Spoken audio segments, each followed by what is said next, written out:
Lesson number 4 exercise 7.1 question number 10 and question number 11 को solve करेंगे। अच्छा देखिए, ये use vectors to show that A B C D is a parallelogram when points A B C and D are respectively, ये point दिए हमें 0 0 A 0 B C B minus A और comma सी। अच्छा, अब हमने ज्योमेट्री में ये बात डिस्कस की थी कि कोई भी क्वाड्रिलेटरल जो होती है वो पैरेललोग्राम तब होती है अगर उसके अंदर दो बातें ट्रू हो जाएं। एक तो ये हो जाए कि अपोजिट साइड पैरेलल हूं और इक्वल भी हूं। इसी बात को वेक्टर्स में अगर बयान किया जाए तो दो वेक्टर्स अगर इक्वल हों तो फिर वो लाजमी तौर पे उनके वो दोनों वेक्टर जो होते हैं उनका जो मैग्नीट्यूड है यानी कि उनकी जो लेंथ है वो भी इक्वल होती है और उनके वो दोनों वेक्टर जो होते हैं वो पैरेलल भी होते हैं। अब होगा ये कि पहले मैं इसकी डायग्राम ड्रा करूंगा, उसके बाद में फर्दर स्टेप में मूव करूंगा। तो एक स्केच बनाते हैं हल्का सा रफ सा।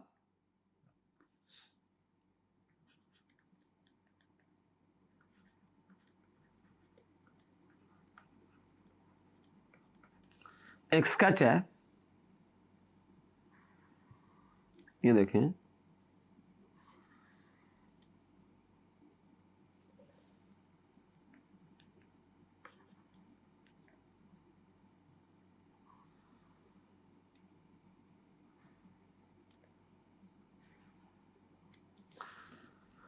मैं ऐसा करता हूं कि यहां लेता हूं पॉइंट ए, इधर लेता हूं पॉइंट बी, यहां पॉइंट हो गया सी, इधर हो गया पॉइंट डी।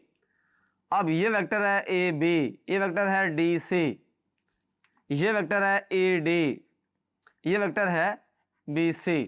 मैंने करना क्या है, मैंने जो पहला काम करना है इसके अंदर, जो पहला काम होगा वो मैं ये प्रूव करूंगा कि ए बी वेक्टर इक्वल है डी सी वेक्टर के। और जो दूसरा काम मैं करूंगा यहां पर वो ये करूंगा ए डी वेक्टर जो है वो इक्वल है बी सी वेक्टर के। तो पॉइंट्स हमें गिवन है, ये मैं बात जो है ये मैं दोनों बातें प्रूव कर दूं तो प्रूव हो जाएगा कि ए बी सी डी जो है ये एक है पैरेललोग्राम है। देखिए मैंने एक आर्डर में मूव किया, ए के बाद बी, बी के बाद सी, सी के बाद डी। तो जहां से भी स्टार्ट करेंगे आर्डर मूव करें, ए से बी चले जाएं, बी से सी, सी से डी, तब एक ऑर्डर कायम रहे। तो मैं इसको सॉल्व करता हूं जरा। नाउ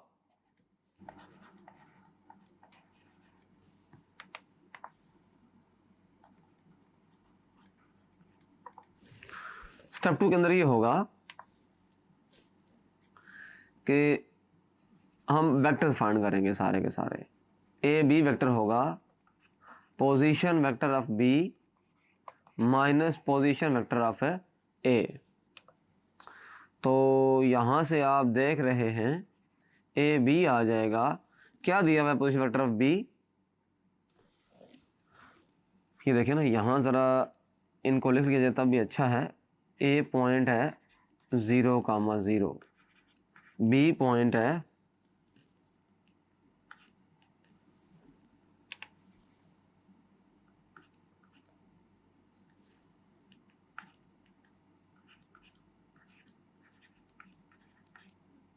A,0, सी पॉइंट है B,C, डी पॉइंट है B-A, C, ये पॉइंट्स हैं। तो पॉइंट होता ही पोजीशन वेक्टर है, तो जो B का पॉइंट है वो बेसिकली B का पोजीशन वेक्टर है और जो A का पॉइंट है वो A का पोजीशन वेक्टर है।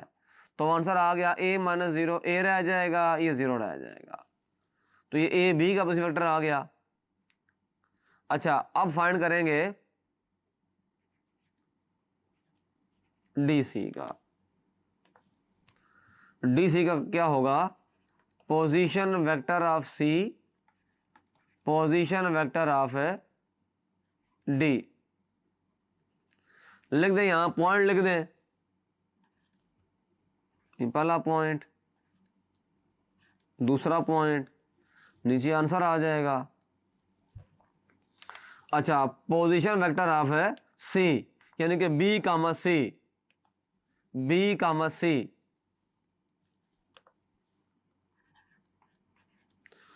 और डी का जो पोजीशन वेक्टर है वो है बी माइनस ए और सी।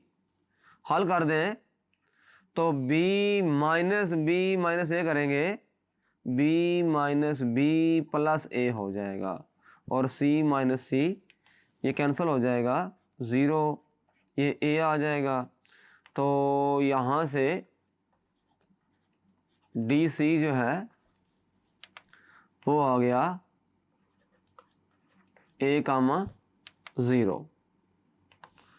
तो आपने देखा कि रिज़ल्ट ट्रू हो गया।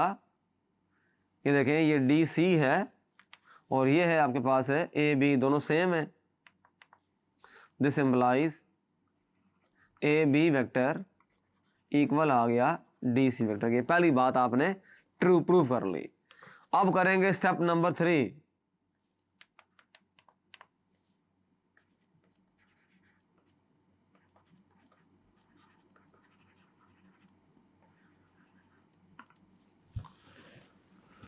स्टेप नंबर 3 इस तरह से है कि हम वेक्टर फाइंड करेंगे ए डी और बी सी। तो ए डी फाइंड करते हैं पहले ज़रा। ए डी क्या होगा? Position vector of D, position vector of है ए। तो यहाँ से ए डी जो होगा पोजीशन वेक्टर ऑफ डी,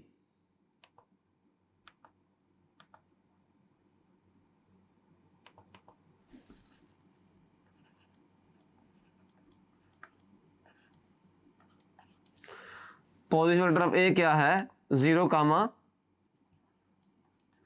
0। तो ए जो है वो 0 कामा 0 था, तो ये सिंपली यही रह जाएगा बी माइनस ए और कामा सी रह गया। ये आपके पास ए डी वेक्टर आ गया। अब now B C vector find करेंगे। Position vector of C, position vector of है बी। अच्छा, सी का लिखें जरा vector, B comma C,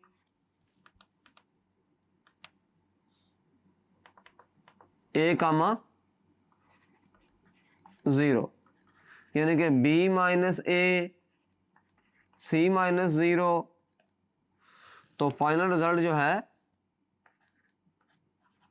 B minus A और ये सी, ये बी सी वेक्टर आ गया।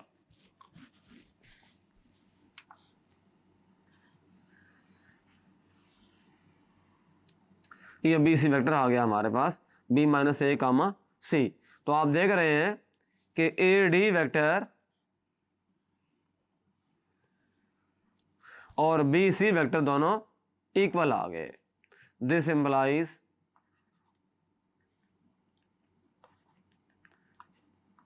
वेक्टर ए डी इक्वल है वेक्टर बी सी के। This implies A B C D is a parallelogram. Prove हो गया। बल्कि इसको स्पेलिंग में लिखा जाए तो ज़्यादा अच्छा है।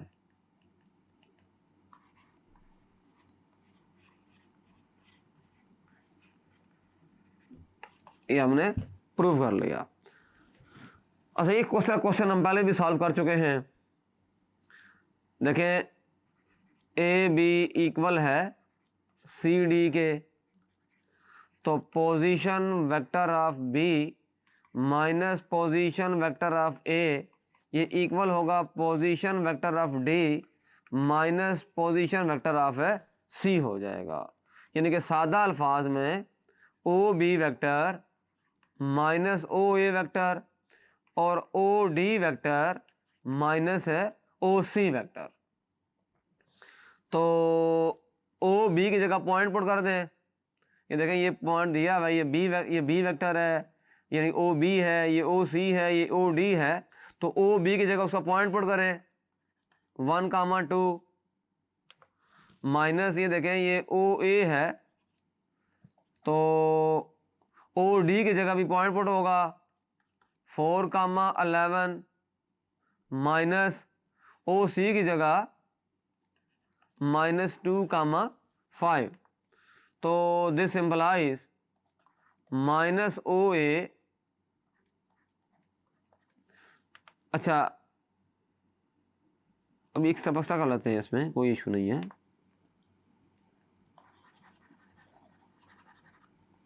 पॉइंट लिखें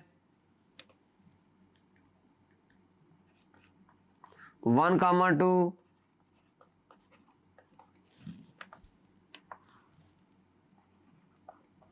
4,11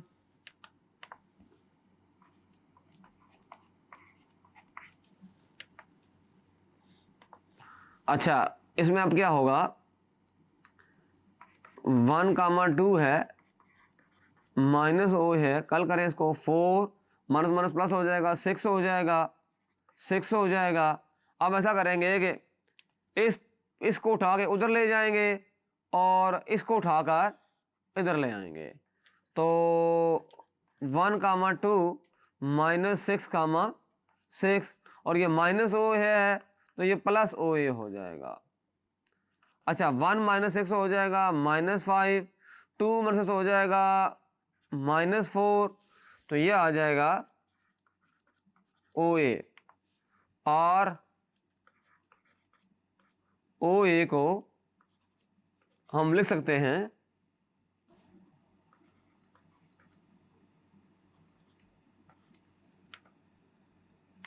-5 -4, और इसको यूं तरह से भी लिखा जा सकता है -5i -4j। एक बात तो आपने हमेशा माइंड में रखनी है कि अगर xy लिखा हुआ है इसका लाजमी मतलब है xi + yj, और अगर xi yj लिखा हुआ है तो इसका कन्फर्म मतलब है x, y ऑर्डर पेयर वाली फॉर्म में। Thank you.